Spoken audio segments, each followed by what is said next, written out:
Hola amigos, soy Marco Corleone. He tenido la suerte de haber hecho muchas amistades en el mundo de la lucha libre. Pero un amigo que hizo mucho por mí en mis primeros años en México fue Perro Aguayo Jr. Déjame compartir contigo algunas historias sobre mi amistad con la leyenda. Llegué a México en 2006 y cada viernes en la Arena México eran muy importantes para mí. Intenté conectar con la gente tanto como pude y normalmente lo hacía. Pero cuando luché contra Perro, Arena México amaba a Perro más que a nadie.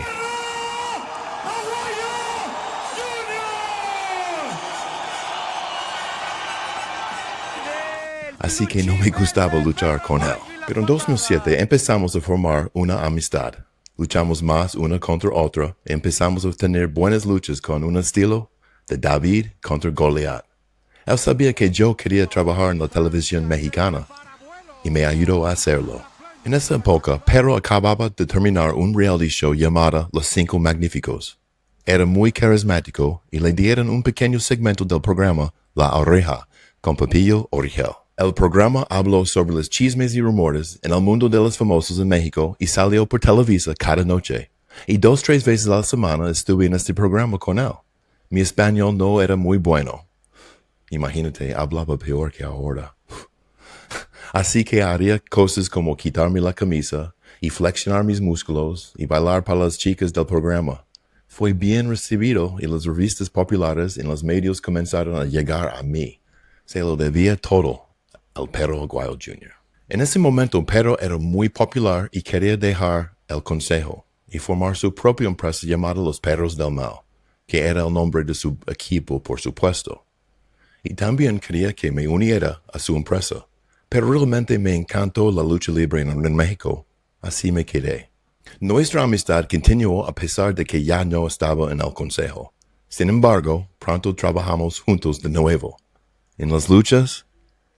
No, sino como bailarinas cuando me convenció de entrar al grupo solo para mujeres. También estaba tratando de obtener tanta publicidad como fuera posible mientras crecía su nueva empresa.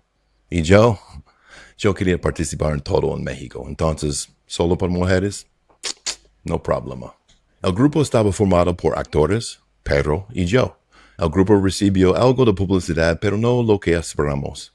Durante ese tiempo, la influenza golpeó a México y el show nunca despegó. Sin embargo, produjo algunas fotos y recuerdos graciosos e hizo crecer nuestra amistad.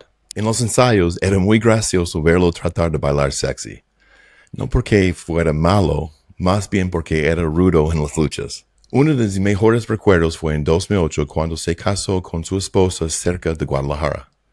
Tuve que luchar en el rancho de Vicente Fernández esa misma noche, así que después de la lucha me bañé rápido, me vestí y celebré en la fiesta de bodas. Esa noche conocí a su familia y a una de las mejores estrellas de la lucha libre, su padre, Perro Aguayo. La foto que tomé sigue siendo una de mis favoritas. También me alegro de que hayamos tomado esta foto temprano, porque terminé enfermándome mucho por el tequila. En 2010 y 2011 luchamos varias veces y seguimos en contacto. Pero en 2012 volví al Consejo Mundial de Lucha Libre.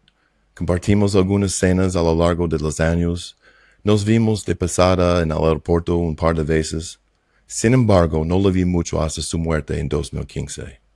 Ese fue un día triste para la lucha libre.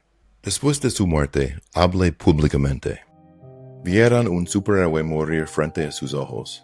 Somos vistos como más grandes que la vida, intocables e incapaces de lastimar. Pero en este caso, vimos que una estrella, una gran estrella, murió antes de nuestros ojos y fue víctima de un accidente y muerte. Y esa es la parte difícil. Pienso en él a menudo. ¿Qué lugar tendría en lucha libre si estuviera vivo? Tengo muchos recuerdos que guardaré conmigo para siempre. Un amigo, una leyenda. Descansa en paz. Perro Aguayo Jr.